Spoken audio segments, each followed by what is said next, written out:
DA নিয়ে আবারও খুব গুরুত্বপূর্ণ আপডেট, বিরাট সুখবর। অবশেষে বকেয়া ডিএ পেতে চলেছেন রাজ্য সরকারি কর্মীরা। রাজ্য সরকারি কর্মীদের বহু প্রতীক্ষিত বকেয়া ডিএ নিয়ে অবশেষে বড় আপডেট সামনে এলো। সূত্রের খবর অনুযায়ী রাজ্য সরকার খুব শীঘ্রই এই বকেয়া ডিএ নিয়ে বিজ্ঞপ্তি জারি করতে চলেছে। 6 সপ্তাহের মধ্যে বকেয়ার 25% মিটিয়ে দেওয়ার জন্য বলা হয়েছে সুপ্রিম কোর্টের তরফে। বর্তমানে রাজ্যের সরকারি কর্মীদের কেন্দ্রীয় হারে ডিএ দেওয়ার দাবি দীর্ঘদিনের। কেন্দ্র ও রাজ্যের ডিএ হারের মধ্যে প্রায় অনেকটাই।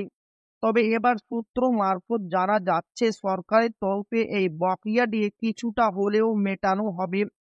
সূত্র বলছে প্রায় 18 মাসের বকেয়া ডিএ মেটানোর পরিকল্পনা রয়েছে সরকারের। সম্ভবত ধাপে ধাপে এই বকেয়া পরিশোধ করা হতে পারে। ডিএ মামলা নিয়ে রাজ্য সরকারের সঙ্গে সরকারি কর্মীদের মামলাটির বর্তমানে সুপ্রিম কোর্টে বিচারাধীন। এর আগেও কোর্ট রাজ্যকে ডিএ সংক্রান্ত যাবতীয় নথিপত্র জমা দিতে বলেছিল। সরকারের তরফে ইঙ্গিত মিলেছে যে আদালতের চাপে পড়ে হলেও এবার এই ইস্যুতে ইতিবাচক পদক্ষেপ নেওয়া হবে। জানা যাচ্ছে একটি সরকারি বিজ্ঞপ্তির মাধ্যমে খুব তাড়াতাড়ি এই বিষয়ে ঘোষণা আসতে পারে।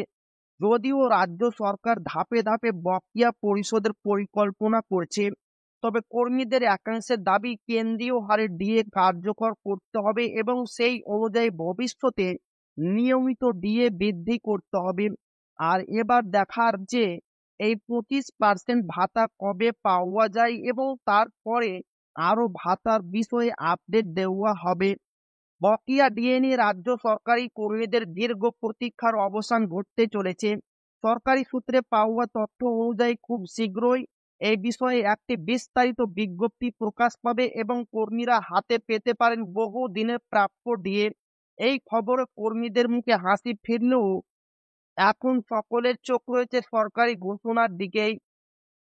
তো এই ছিল ডিএনএ খুব গুরুত্বপূর্ণ আপডেট যা আপনাদের মাঝে শেয়ার করলাম। তো ভিডিওটি ভালো লাগলে অবশ্যই আপনার বন্ধুদের শেয়ার করবেন যাতে তাদের উপকার হয়। আর আপনি যদি এখনো আমাদের চ্যানেলকে সাবস্ক্রাইব না করে থাকেন তো অবশ্যই চ্যানেলকে সাবস্ক্রাইব করবেন এবং আমাদের পাশে থাকবেন। তো আবারও দেখা হবে ডিএ রিলেটেড খুব গুরুত্বপূর্ণ ভিডিওতে।